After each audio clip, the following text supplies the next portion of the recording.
إن الله وملائكته يصلون على النبي يا أيها الذين آمنوا صلوا عليه وسلموا تسليما اللهم صل على محمد وعلى آل محمد اللهم صل على محمد وعلى آل محمد اللهم صل على محمد وعلى آل محمد برادر الإسلام আমি হাদিসে তিরমিজি শরীফ থেকে দ্বিতীয় খণ্ডের বাবুল মানাকিব আহলে বাইতের একটি হাদিস আপনাদের সম্মুখে তেলাওয়াত করেছি। হুজুরে পাক সাল্লাল্লাহু আলাইহি ওয়াসাল্লাম বিদায় হাদিস সময় হাদিসটি রাসূল আদম সাল্লাল্লাহু আলাইহি ওয়াসাল্লাম ইরশাদ করেছিলেন উম্মতে মুসলিমার জন্য।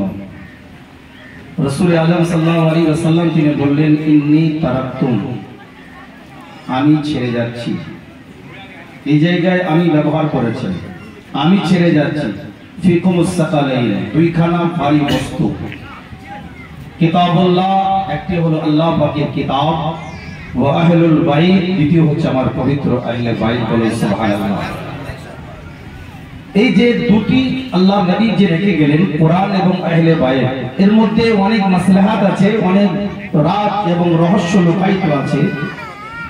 এখানে ক্যামেরা অন হচ্ছে, অন রেকর্ড হচ্ছে, একদম প্রকাশ্য খোলা চ্যালেঞ্জ, এবং যারা আর রেকর্ড করতে পারে রেকর্ড করে নেন। এই বান্দা 365 দিনে হাদিসের উপরে আপনাকে চ্যালেঞ্জ দেব আর কি। কেন রাসূল সাল্লাল্লাহু আলাইহি ওয়াসাল্লাম, রাসূল বলতে পারতেন যে ইন্নী তারিকুম ফিকুমুস সাকালাইন কিতাবুল্লাহ ওয়া সাহাবিহি।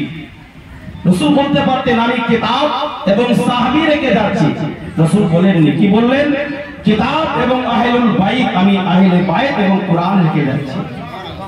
সাহাবী বলেননি। এবার এই জায়গায় অনেক রকম ব্যাপার চলে আসবে, সাহাবী বিশ্লেষণ করে দিচ্ছে আপনাদেরকে।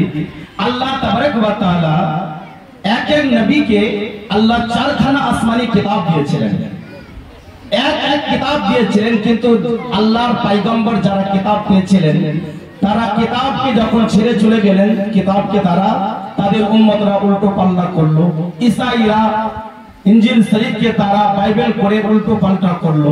আল্লাহর নবীর উপর যখন কোরআন নাযিল হয়ে গেল, রাসূল মুআজ্জম সাল্লাল্লাহু আলাইহি ওয়াসাল্লাম বললেন, না, কোরআনকে তানহা রেখে যাওয়া যাবে না, কোরআনকে বেওয়ারিশ করে রেখে যাওয়া যাবে না। আল্লাহর রাসূল বললেন, ইন্নী তারিকুম ফিকুম সাকালাইন, নিশ্চয় আমি রাসূল তোমাদের মধ্যে দুইখানা ভারী রেখে যাচ্ছি, ভারী বস্তু রেখে যাচ্ছি। এক আল্লাহ পাকের আসমানি কিতাব, আর দ্বিতীয় হচ্ছে আমার আহলে বাইত। বলেন সুবহানাল্লাহ। রাসূল বলতে পারতেন ওয়া সাহাবীহি, আমি সাহাবী এবং কোরআন রেখে গেলাম। এখানে সাহাবী কারো রাসূল বললেন না। এবার দেখেন, কোরআন যতটা পবিত্র, আহলে বাইত ততটা পবিত্র। কোরআন যতটা বেমিসাল, আহলে বাইত ততটা বেমিসাল। কোরআনকে ইনকার করলে কাফির হয়ে যাবে, আহলে বাইতকে ইনকার করলে সেও মুরতাদ হয়ে যাবে। কোরআনের মধ্যে সূরা মুমিনুন আছে, আর রাসূল মুআজ্জমের হাদিস মোতাবেক হযরতে আলী আমিরুল মুমিনিন আছে। কোরআনে সূরা মুমিনুন আছে, আর রাসূলের হাদিস মোতাবেক আলী আমিরুল মুমিনিন আছে। এটা কি গেল? কোরআনকে দেখা ইবাদত আছে, রাসূল বলছেন আলীকে দেখা ইবাদত আছে।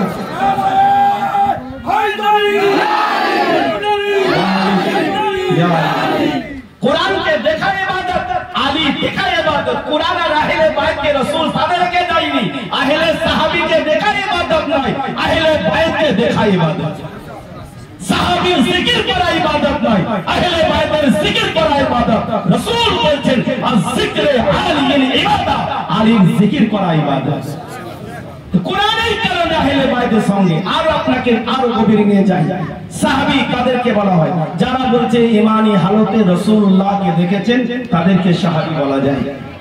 রাসূল নাই তো সাহাবী নেই। রাসূল দুনিয়া থেকে পর্দা নিলেন, 50 বছরের মধ্যে সাহাবী সমাপ্ত, 100 বছরের সাহাবী সমাপ্ত। তাহলে 100 বছর পর কোরআন কি তানহা চলবে? না না। এই জন্য রাসূল বললেন না, সাহাবী হয় নবীকে দেখার কারণে, আর আহলে বাইত হয় নবী মুস্তাফার খুনের সদকার কারণে। আহলে বাইত হয় নবীকে দেখার কারণে।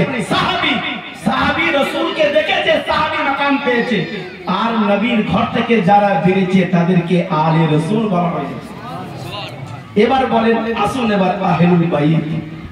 আহলুল বাইত মানে অনেক তরজমা করছে যে নবীর ঘরওয়ালা, ঠিক। মাটির বাড়ি।